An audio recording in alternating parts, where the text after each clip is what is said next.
Hey, it's Carrie Flatlaw here for this week's Friday Fire at Remax Real Estate Lethbridge and carrieflatlaw.com. A little bit different format. As you know, I've been having weird Facebook technical problems, so the video is going to look a little different, but we are still live. So I want to talk to you about the do's and don'ts of viewing homes with your real estate agent, with an emphasis on what not to do. These are things that drive the realtors crazy, drive homeowners up the wall, and can really make for a difficult journey when you are looking for and purchasing a home. So I've written down a few things here that have been on my mind, and they just come up again and again over the years.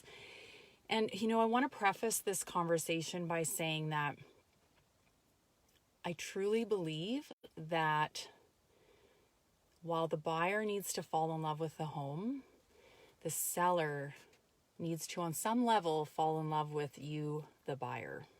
And why does that matter? I mean, who cares? They get paid for the house, they move on, they'll never see you. But it does matter, because think about this. If you're a homeowner and you've gone to all of this work to prepare your home, get it ready for the market, you have virtual strangers coming through your property day in and day out, and you're making a big move as well. So it's a very stressful time for the homeowner.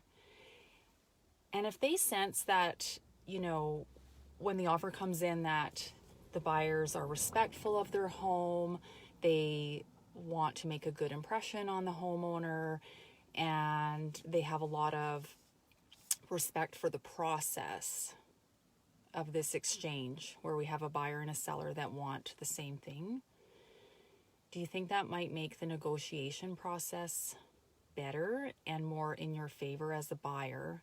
Whereas if you've done something to really piss off the seller or disrespect the seller during these viewings and this process, do you think that they might dig their heels in a little bit more on certain things? So it's all about trying to find a win-win for both sides so that you get what you want. And home buyers want the best home for their needs for the best price without losing their minds in the process. So one thing that a lot of home buyers feel very compelled to do is involve Uncle Bob. I had a client a few years ago who coined this phrase, and for her privacy, I won't say who it was, but she's on Facebook. And everybody has an Uncle Bob in their life. I'm going to get Uncle Bob to do my home inspection because he renovated houses. I'm going to bring my Uncle Bob to see every house that I look at so that he can tell me every single thing that's wrong with it.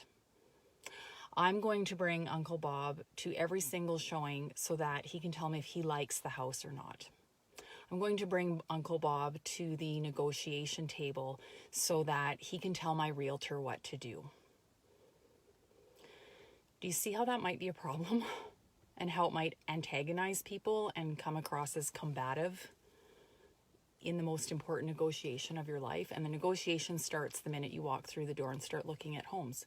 So here's my advice, and I mean it in the most loving way. Don't bring Uncle Bob. Don't bring mom and dad.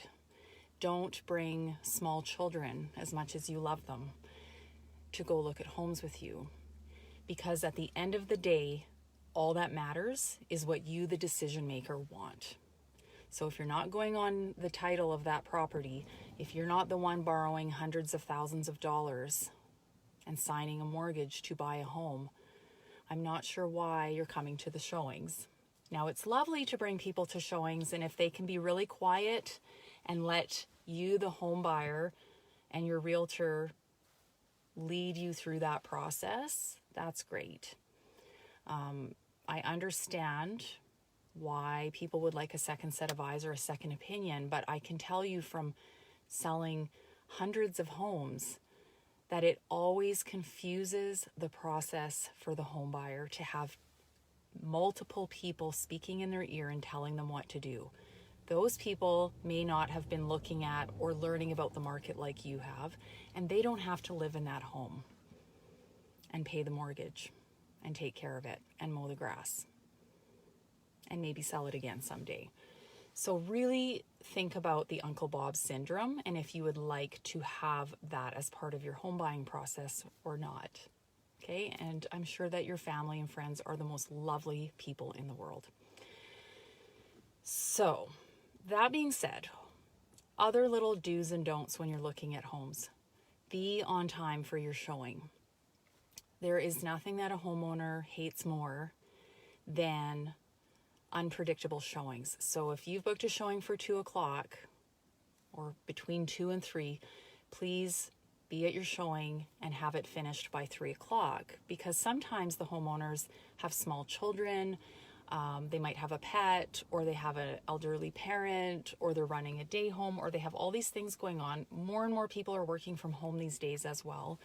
And so they have to make a lot of arrangements to get their house ready, have it looking perfect for when you come between 2 and 3 o'clock. And so if you miss your showing or you come late, it just creates this whole domino effect for a whole bunch of people, because there might be other showings you've got booked after that. And then the realtors and the homeowners are all scrambling to try and bump everything back.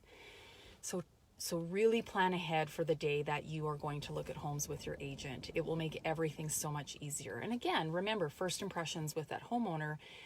If you run really late on a showing and that homeowner's now out of their house for a couple of hours and they weren't planning for that, what if that is the house that you love and you want to write an offer and maybe you've agitated the homeowner a little bit? Most people are very reasonable, but just try your best to be on time. Once you're in the home, take your shoes off, although some homes you might want to leave your shoes on and let your realtor use their discretion. If it's a distress sale, you might be wiping your feet on the way out instead of on the way in. But for most properties, you want to take your shoes off, be respectful of the cleanliness of the home. If you must bring your children, don't let them pull out toys and touch breakable things and run around the house unsupervised. It's just so stressful for some homeowners to know that that's happening in their home. I also have another rule. Cupboards are okay, drawers are not. What I mean by that is it's okay to look in kitchen cupboards because you're trying to understand the storage space, or look in the pantry or go into the garage. Anything to do with storage, we want you to look in there and see if it's going to fit your needs. Don't open the panty drawer. And unfortunately, we have situations where people have come back to their home after a showing and found drawers open and some of their personal things tampered with. So again, sometimes it's just an accident because children will run around and get into things they're not supposed to, as children will do. I have children. But if you must bring children, keep them very close by and don't take your eyes off of them. So those are some of the do's and don'ts. There's all kinds of things to be aware of. I would say a really great do is if a home makes it to your short list, then ask for a second showing with your realtor. Sometimes it really helps to go back a second time. It's amazing how you will see a home through a different lens the second time you go in. You've had time to absorb it.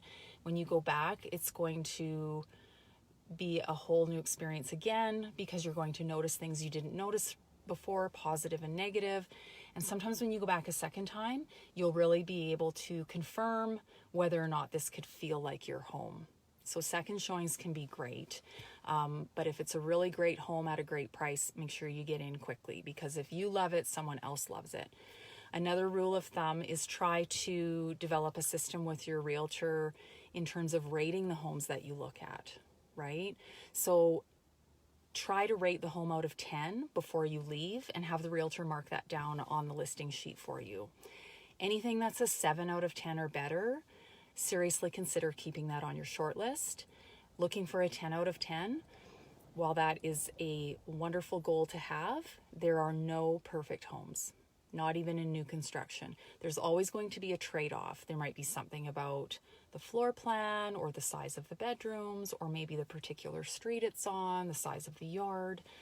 the paint colors. You know, there's always going to be little trade-offs in finding the right home. There are no perfect people and there are no perfect homes. But to find the right home, maybe it's an 8 out of 10. And you can work with some of the other things and make those changes or live with it because you're getting a great price or some other trade-off. Those are my tips for going out and seeing homes and finding your next dream home. If you have any questions, you can certainly call or text us at any time, 382-7335, or go to carrieflatlaw.com. And the weather's getting nice, so I hope you enjoy your weekend. Happy house hunting, and we'll talk to you for next Friday Fire. Bye-bye.